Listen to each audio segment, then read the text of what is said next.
Right, good morning, people. So, what the plan is for today, some kind of key reminders around the Gatsby responses, ready for you doing that mock on the week of the 18th, and then introducing some various bits around that, some wider reading, some criticism, and giving some kind of example points and questions. Okay, so without further ado,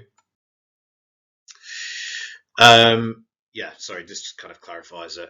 I'll go through key points of advice in relation to the question.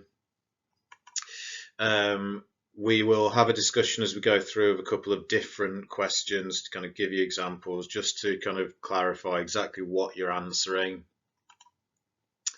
And then one of the things that we've touched on before, but we've not built on very far yet, is those kind of links into wider reading. So we're going to have a kind of link in here to wider reading that will hopefully encourage you to go a bit further. Just to kind of clarify at this stage, this is something we'll be building up over the course. I'll want ideally a couple of brief links as you go into kind of answering in relation to Gatsby, but I'm not expecting masses and masses and masses because we haven't got to the stage where we're building in a lot of this so far. It's just to make sure that you're aware of it, and hopefully you will be able to link in some bits in the exam. And I'll give you a couple of kind of example paragraphs that kind of run through the style that just kind of remind you in relation to that. Then the plan over the coming weeks will be to kind of do a similar sort of thing with Hamlet, ready for those different questions. Okay. So just a key reminder, these are for the Gatsby questions. You haven't obviously studied it yet, but when you get to the exam, this will be Gatsby and the Grapes of Wrath. But don't need to worry about that yet. Obviously, we haven't even started studying that. So it's going to pose you a question. The key thing, and I know it sounds stupid, but you've got to answer the question. You're not just doing a knowledge dump all about Gatsby down onto the page. Consider the question, and the question will come in the form of a kind of statement, and it will say, how far do you agree with this view based on your reading of American literature?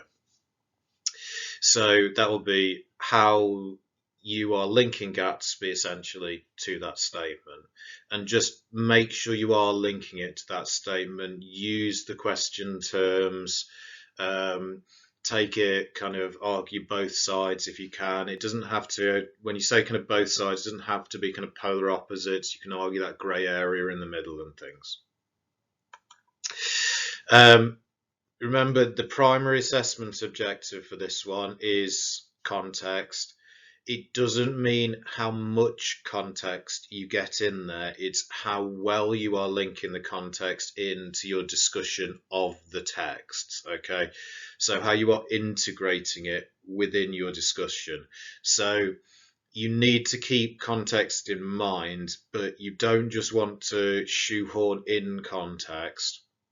It should be appearing alongside your discussion of the text itself. You're actually bringing in evidence and linking in around that.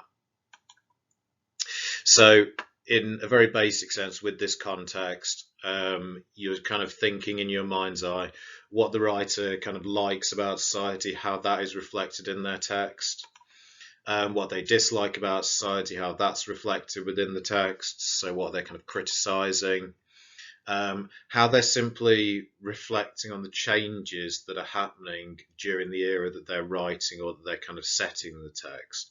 And again, it links back to the first two. Do they like those changes? Do they dislike those changes? How is that kind of reflected in as part of the answer, part of the text even? And it doesn't have to be based around kind of historical and societal directly. Context is also the ways in which writers kind of explore human psychology, the underlying reasons for people's actions. So here you might kind of bring that in, discuss around that, and that's also going to count towards your context. And overall, you know, as you kind of take away from it, what are the messages they want to leave the reader with. They're writing a story, but they've also got a kind of an agenda going with it. What are they seeking to kind of show us, to talk to us about? Now, this is something we've picked up on. I've got you to do this at various points, and you've done it as kind of homeworks, and we brought it in. You need to be building up the kind of critics, their viewpoints, so you can build those in where it's relevant, and use those alongside. And yeah, sorry, I know this bit's cut off slightly, but never mind. You need to kind of discuss how writers are shaping an overall meaning. You need evidence in there, but just remember with this question, it's not marking you on AO2. So you don't need to go in at it in quite the same way with that kind of close analysis of language and technique. You're thinking about more of an overall debate around the text. So again, I think the best way to kind of see that in action is to just look at different responses that have got the top grades, and just see the differences, compare the style of those answers into the style of answers for the other questions, so you're seeing the difference, okay? Now, the bit that we're kind of focusing on here, and again, it's cut off slightly by the video. I apologise for that. I need to start thinking about that and where I'm placing things, knowing where the video box appears.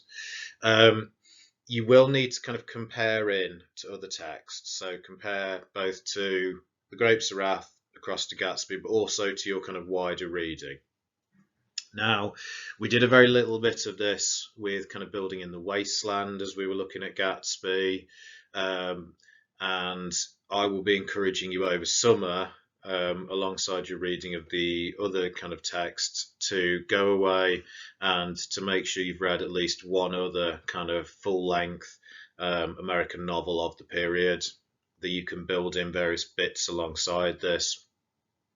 But it doesn't have to be full-length text, and that's probably not the most efficient necessarily kind of use of your time. It's not the most adaptable.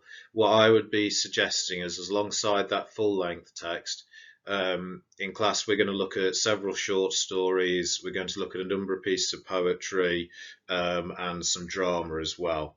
And I would like you to kind of be using those shorter texts too as part of your wider reading, because it gives you more of a range of different things you can build into this, alongside another set kind of core text that comes in. And those links to wider reading are going to allow you to hit AO4, the links between different texts, but the bit that's cut off is AO3, because it's also going to allow you to see how American literature itself has kind of changed and developed over time, and that's essentially a kind of contextual point that you could be making. So, okay, the text that we're going to look at is by Kate Chopin. So the first thing that I'd like you to do is simply to pause me here, to have a look, to do a bit of contextual research around her, to find out a little bit about her and her background, to make some notes on it, okay? Okay, so she's a kind of interesting figure within the kind of American literary period that you're looking at. I think a few kind of key details that we want to kind of pick out around her. Her family background kind of leads into the way she's writing, and the kind of content that she's writing about. So she grows up within a family where a lot of the kind of female relatives have lost their husbands, and they choose never to remarry. They instead kind of use that freedom that the death of the husband actually kind of offers them. It's kind of socially unacceptable for a woman not to marry at all, but there's a degree of freedom in being a kind of a widow. It gives them a kind of legitimacy in terms of working, and things like this as well. So she sees this as kind of a role model within her life. She's particularly interested in kind of French literature, often seen as kind of more provocative in many ways. There's a kind of very often seen as more kind of sensual, and this kind of transfers across into her own writing. Her own husband dies in 1883, and it's after this. So her husband dies. She initially kind of takes over, kind of running his store business and things, but then she kind of sells up and moves back home, and instead chooses to kind of take on a literary career to support her children instead. Her major work, as a kind of full length novel, is called The Awakening. Um, and it's an interesting novel. It's not necessarily um, interested in kind of women gaining a place in society and job rights and things like this. It's far more around the kind of sexual awakening of its female protagonist, that kind of interest. So it's not directly political in the same way as some other novels, but it still follows the rights of a kind of female protagonist essentially. And The Story of an Hour, which is the one that you're going to have a quick read of in a minute, is first published in Vogue in 1894. Originally, it's called The Dream of an Hour. So those kind of associations, this is something desirable but maybe not attainable. And if it's published in Vogue, obviously it's for a more kind of female audience. Vogue is a women's magazine, always has been, it still is. So she's writing for women in America at the time, essentially. So what I want you to do at this stage, you want to kind of pause it. Alongside in the kind of email I've sent you is the story itself. It's only kind of 2 pages long. So it's a proper short story. I want you to have a read through of it, make any initial notes, annotations you want alongside. For most of you, I suppose they'll have to be computerized at the moment, but have a proper read through of it, okay? And then we'll go through and then we'll link it into Gatsby and the Gatsby questions. Right, so what I'm going to do with this as a short story, I'm just going to pose you a kind of series of questions that should get you kind of thinking and picking out bits of evidence from it. The first of those is kind of simply, what exactly is she exploring through the story? What is her kind of overall intention? What is the overall kind of context of this story? What is it seeking to explore about women, American society, etc., etc., etc.? And see if you can kind of pick out various bits of evidence that kind of go with this if you want. But this is the kind of first situating question, essentially. So just spend kind of 5 minutes, decide if you had to capture what exactly the story is exploring, what would you describe it as? Okay, so if I was looking at this, I would probably describe it as kind of exploring the restrictive nature of marriage in her kind of contemporary America, for women especially, that this is more restricted for women, and in the death of the husband within the narrative, she actually, or at least the supposed death of her husband, she gains a momentary kind of freedom, that this independence that's kind of offered to her is a kind of positive thing. So you get this kind of repetition, she's free, and you get the kind of ideas that go with that. I'll look at more evidence as we go through the other ones, okay? So the next kind of question. Right, okay, sorry, it went into shutdown mode for a second there. We get the kind of imagery of the spring anyway coming into it. And you get kind of the notes of a distant song, somebody's singing, reaching her faintly, the sparrows twittering in the trees. This is a kind of, it's an attractive image to her out beyond the house. And it is still kind of linked in with those ideas of sadness. Those aren't kind of given up. So as you kind of go down, Um, she sat with her head thrown back upon a cushion of the chair, quite motionless, except when a sob came to her throat and shook her, as a child who has cried itself to sleep continues to sob in its dreams. Now, this is a kind of interesting image. Sorry, I'm laughing at the cats again. It's an interesting image in the the image of the crying suggests something involuntary, that she no longer kind of has a reason to cry. She's crying out of instinct rather than any kind of true sorrow.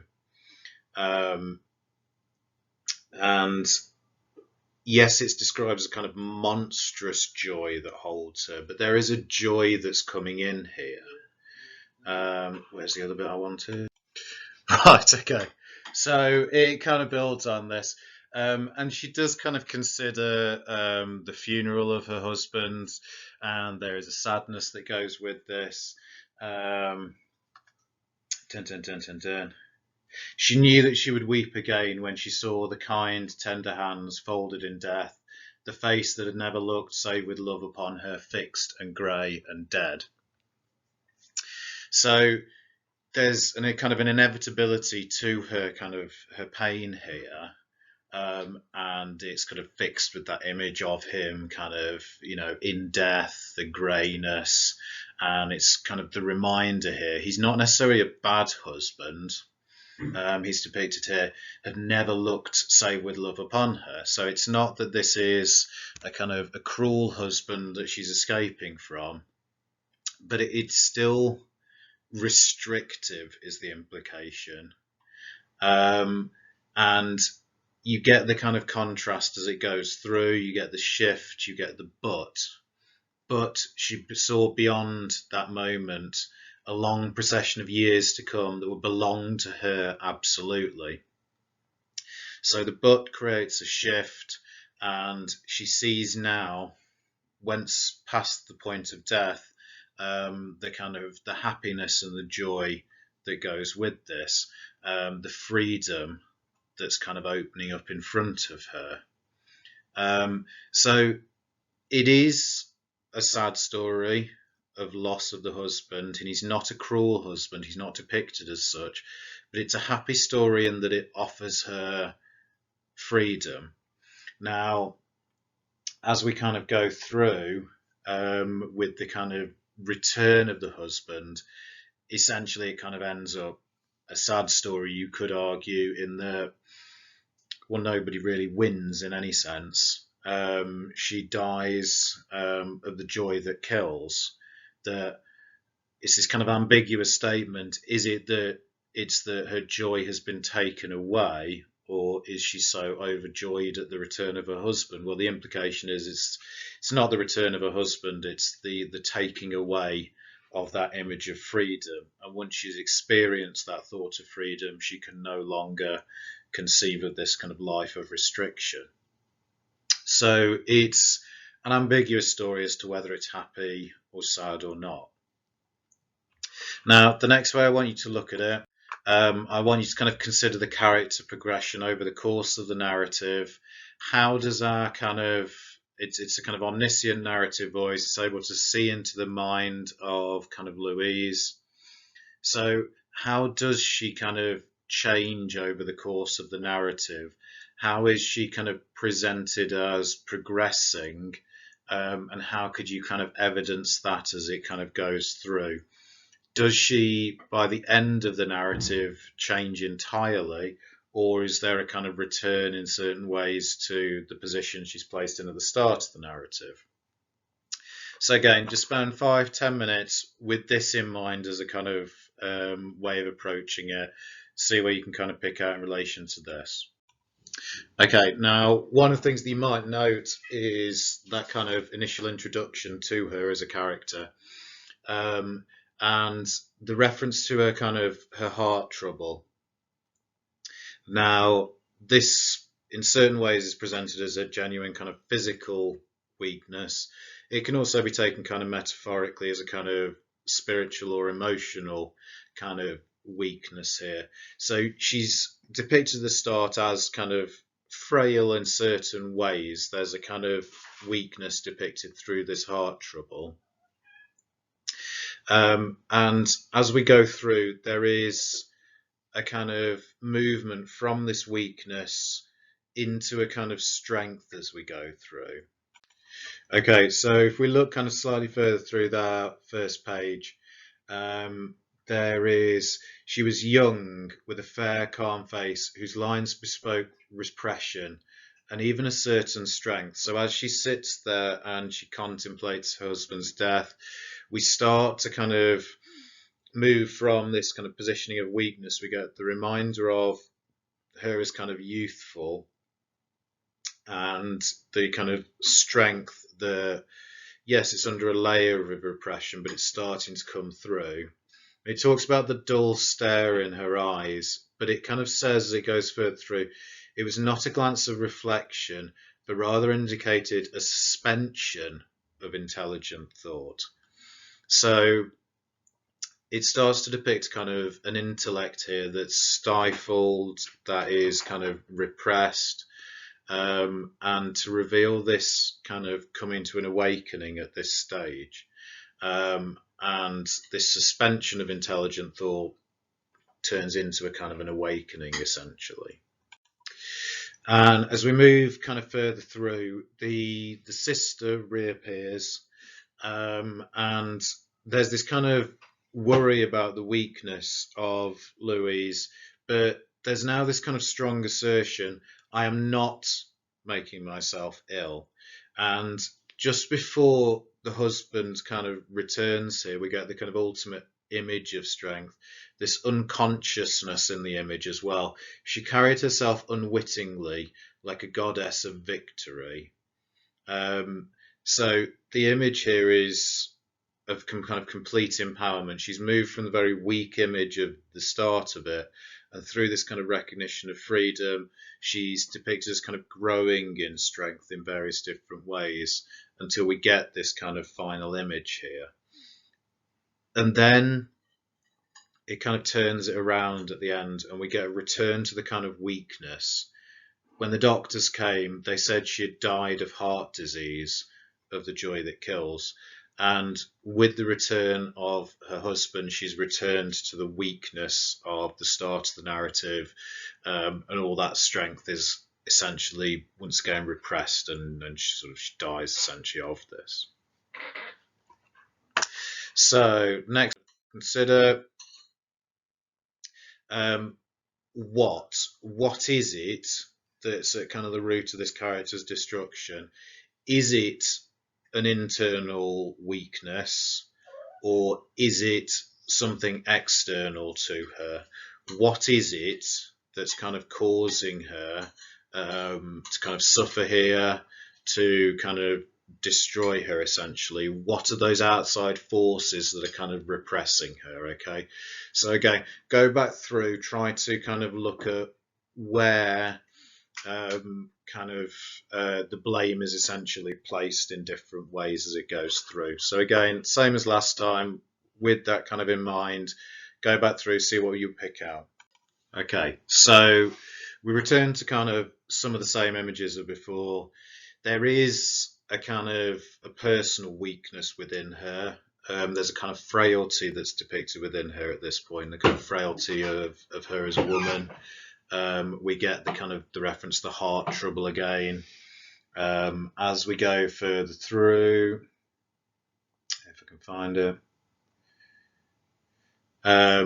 if you look at kind of towards the bottom of the first page, she was beginning to recognize this thing that was approaching to possess her, and she was striving to beat it back with her will, as powerless as her two white, slender hands would have been. So there's a sense of her own kind of will as being as frail as her kind of physical body as well. So her two white, slender hands are frail. Her will itself is frail. She's powerless to resist this kind of the joy and the emotion that's being pushed upon her. And ultimately, at the end, it's the heart disease that's kind of blamed. So you can say that there is a kind of a personal weakness that leads into her destruction here. At the same time, there are kind of various hints at the restrictions that she's placed under, the expectations of society, There would be no one to live for during those coming years. She would live for herself.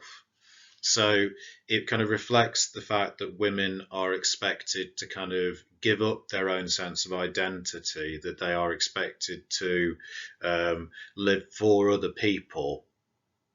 And it kind of follows there will be no powerful will bending hers in that blind persistence with which men and women believe they have the right to impose a private will upon a fellow human being. So that whole institution of marriage is kind of depicted as one in which one party is kind of dominant over the other. That again, it implies a kind of freedom that must be given up, that is arguably again kind of something that's going to destroy her, or the thought of returning to this is destructive to her. And that it points out as well that marriage isn't always kind of something taken out of love, and yet she had loved him sometimes, often she had not. What did it matter? So it draws our attention to the kind of contracted nature of marriage, to the fact that it's not always kind of fulfilling in the same way as a kind of institution, that she is repressed, and there's a kind of unhappiness that goes with it. So overall, we're kind of looking here, and kind of return back to the other piece of imagery. She's within the house and looking out. So there's the kind of image of women as confined to the home as well, and that freedom that's kind of attractive beyond it. So there's the personal weakness of woman, but also there's kind of societal things leading to her kind of destruction here. Right, we then move on. And you then need to think, well, how can we link this into Gatsby? Now, there's a couple of different ways to do this. Think about not just the female angle, think about other ways you could link it into Gatsby in a kind of wider way. How can she be seen as like Gatsby himself, etc.? Don't just think of it in one dimensional way. I think you can probably aim to come up with kind of 5 different ways in which this could link into Gatsby that you could potentially talk about. Okay, so there are various links we could make into Gatsby. If you take the kind of central one, this character of Louise or Mrs. Mallard can be linked into kind of Daisy, to Daisy's daughter, to Jordan, to the way in which women are kind of depicted as marginalized. Those attempts to gain freedom are often kind of extinguished, or to Myrtle as well, that they kind of seek for freedom but are kind of denied it. You get the kind of hint at kind of the extramarital affair, that kind of indiscretion that potentially goes with it. Well, I suppose it's not kind of an affair here, but if you take the Brentley Mallard, who's kind of introduced into this, not Brentley Mallard, that's her husband, Richards, and these kind of hints that he desires her in a kind of sexualized way. He was there too, near her, and that line towards the start can be read in 2 different ways. It's either that he's there too and near to her, or he's there and he's too near to her, that he's coming too close to her. And as you get towards the end of it, it's him that kind of steps between her and the husband figure. So Richard's quick motion to screen him from the view of his wife. You get the images of progress as being in some ways destructive. It's a kind of a train accident that has potentially killed Brentley Mallard. So you can see that as a kind of implication. In a broader sense, it doesn't just have to be about women. It's about the way in which modern society is essentially restricting people. And with that kind of natural imagery beyond the window, the new spring, it's the ways in which people are kind of being cut off from something natural, from the natural world. They are restricting themselves to the kind of the home and the industrial settings. So, and just simply the process of marriage as being restrictive. So there are lots of ways in which we can kind of link into Gatsby, and you want to be ready to kind of be adaptable with this alongside various different questions. So if we take this kind of process further, oh, sorry, no, before that even, in order to do this, you want to kind of choose 3 to 5, you need to remember the text over all these kind of short stories. You need to remember how you can kind of use them, the kind of links you can make in, and you need to choose kind of 3 to 5 short quotations that you can remember from them, that you can quote in a kind of exam-based setting alongside. So just quickly, go back over it. You looked at it in various different ways. Choose a few bits of evidence that you would kind of like to take forward to remember from the story that you can work into various exam-based responses. Okay, so hopefully you've chosen some. We'll see if they become relevant in a moment. I pose to you kind of this question. Okay, American literature more often focuses on figures who might be considered anomalies rather than conformists. So we're kind of going back to the idea of the statement that you're going to be given. It's going to be quite broad ranging about American literature. And you're going to focus on your 2 central texts, and you're going to build in some wider reading references and things alongside. So just dead quickly, a kind of a 5-minute plan.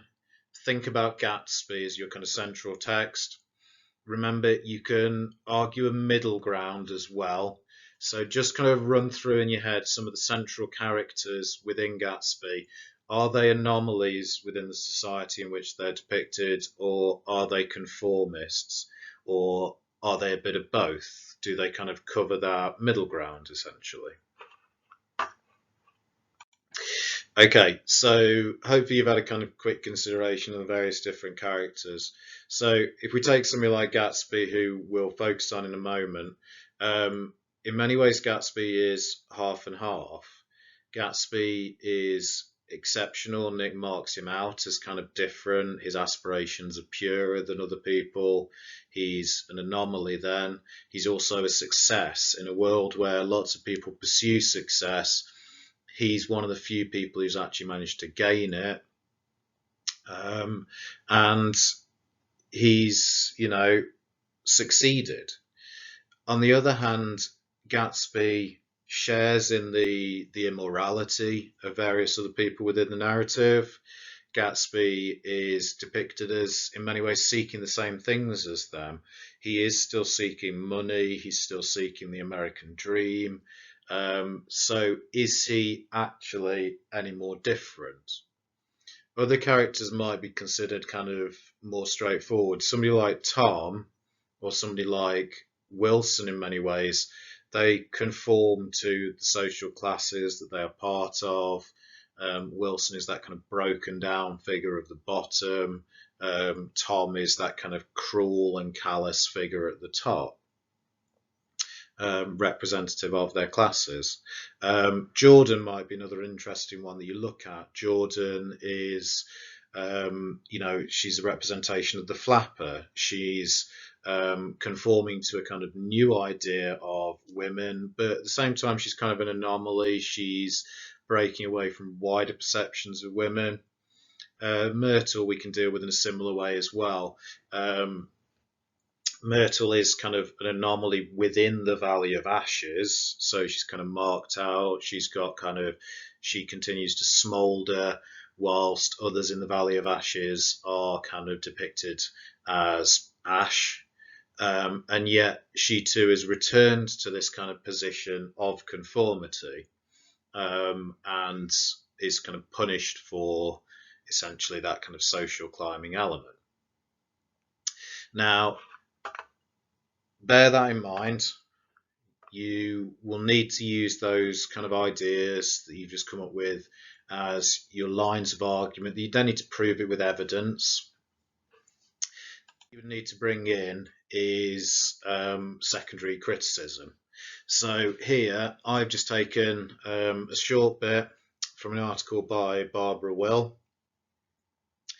and this is a couple of bits that she says here. So Gatsby's fate takes on mythic dimensions, becoming an allegory for the course of the American nation and the struggles and dreams of its citizens. What matters to Gatsby is what matters to us. Gatsby's story is our story. His fate is the fate of the nation, and his fate of the nation are intertwined. So, what I want you to think very quickly, does Barbara Will, or where would Barbara Will come down on in relation to that statement before? Would she see Gatsby, based on what you've got there, as an anomaly or more of a kind of conformist? And which bits of evidence, how could you contract down the two quotations there to demonstrate that? Because again, they're too long here, even in their shortened form. They're a bit too long to kind of quote directly in the exam. So just 3 minutes literally here, decide where it would fit, which bits would you kind of pick out here to actually quote directly. Okay, so in many ways here, if she's talking about Gatsby as a kind of an allegory, then she sees him not as an anomaly, but as somebody who kind of conforms to wider social ideals. His story is the story of lots of other people who are kind of attempting to reach the same dream as he is. So I would probably pick, if I was going to pick some shorter sections to go with here, I'd probably pick just from the second bit. Gatsby's story is our story, his fate and the fate of the nation are intertwined. Or if you want to kind of shorten it down even further simply, Gatsby's story is our story, and you'd be able to kind of paraphrase around this. So I found a piece of criticism that can also go in there. I've got some secondary reading that can also go in there in a minute. I've got Gatsby itself that can go in there in a minute. And we're going to make kind of a sensible point here. So, if you want to at this point, have a go at kind of potentially drafting out your own point for this.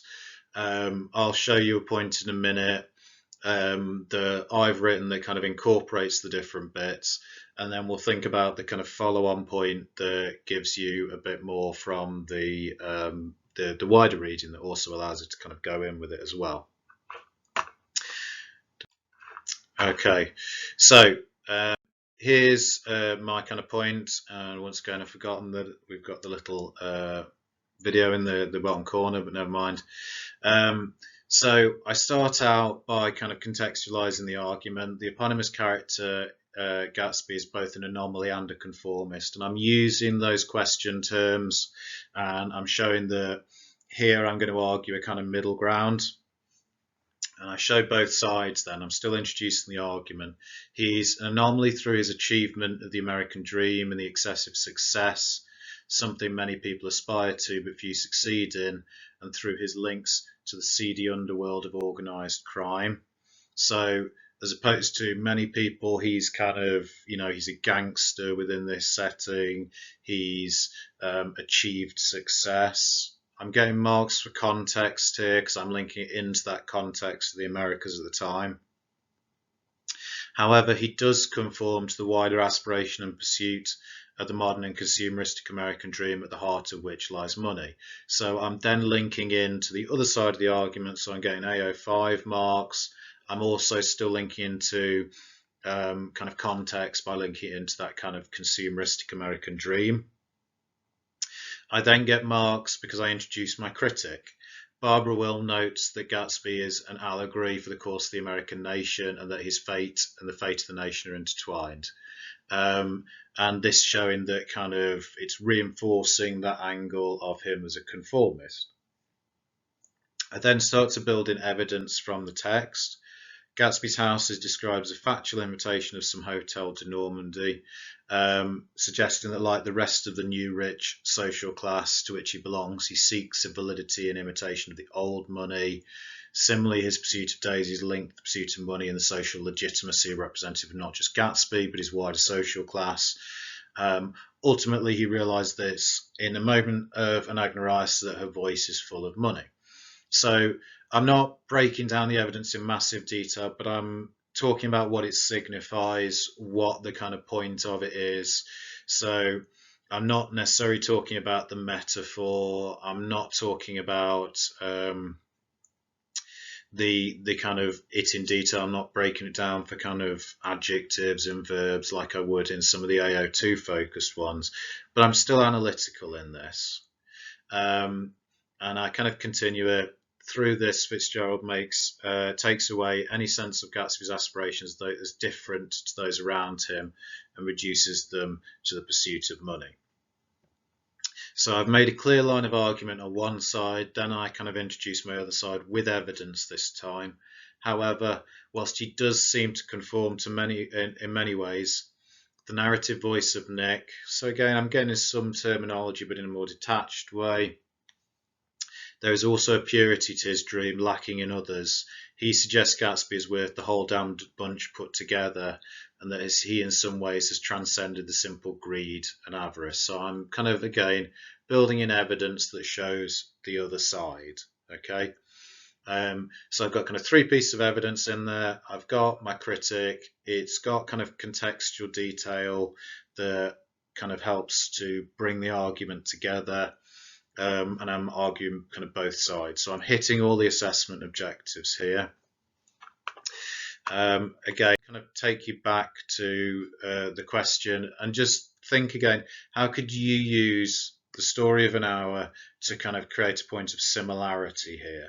So have a think about it, pause it here. You can have a go at drafting one yourself. I'll show you my kind of point that I would have as a kind of continuation on this.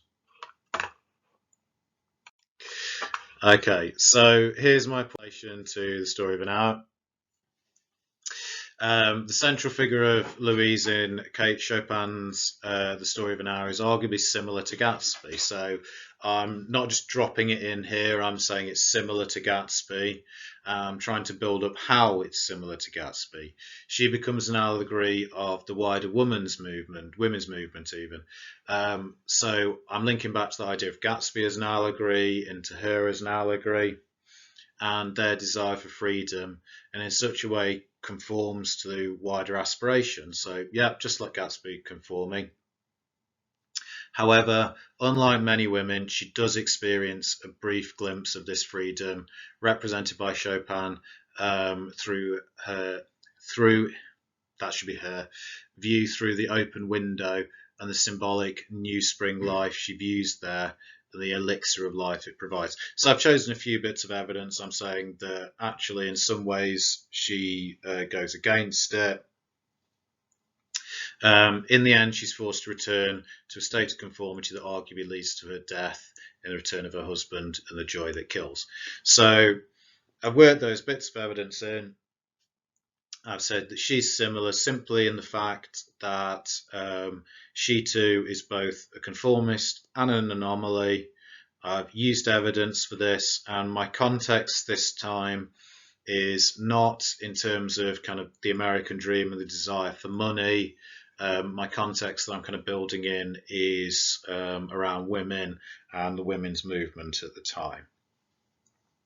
So in terms of kind of taking this further, the last thing I'll kind of leave you with is another question that you can potentially look at, or another statement that you would kind of look at. So have a consideration, do a plan for this one, consider how you could use Gatsby, and you could use The Story of an Hour as well. Use the model points from before to try and construct some of your own points for this. So here, American literature more often focuses on people's inability to change rather than their ability to adapt. So just consider it. Do the characters show that they're able to adapt to what's happening around them, or do they show that they're kind of immovable within it? Plan out around this and just consider how you would build in the various different points in relation to this. But that'll do for today, people. Goodbye.